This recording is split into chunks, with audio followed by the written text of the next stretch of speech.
My name's John Baethke and Son Plumbing, and we're going to be showing you how to more easily plunge a toilet. It's an annoyance, it's something inconvenient at home, and it's something that you should be able to handle yourself. First, you want to make sure that you have a rugged, heavy rubber plunger. You can find at most hardware stores. You want to make sure that you have one that has the fold-out center. That's going to be critical for plunging a toilet, because you're going to use it with the center folded out. With it folded out, that'll allow for the additional rubber on the plunger to be able to get into the trapway to allow for a more forceful action with an obstruction.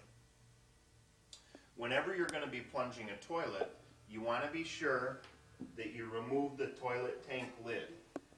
The reason you want to be able to remove the toilet tank lid is that in the event that you do not relieve the obstruction immediately, you can close the flapper in the tank to stop the water from going into the bowl, so you don't have an overflow. Okay, again, with the toilet tank lid off, so that you're safe and able to close the water off from going into the bowl if you need to, you'll raise both the first and the second lid and seat. You'll take your plunger with the additional rubber fold out. You'll fold that out. As you're putting it into the bowl, you're going to put it in on an angle so that you can fill the cup of the plunger with water. So you'll go in on an angle. You'll work that additional rubber spot into the trapway of the toilet. And then with very quick,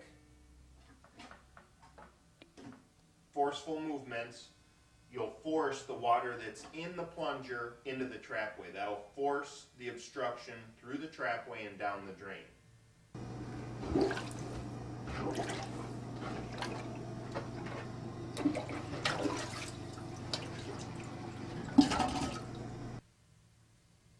You'll pull that out, allow some water from the tank into the bowl to make sure that the obstruction has been relieved. If not, you just repeat that as necessary.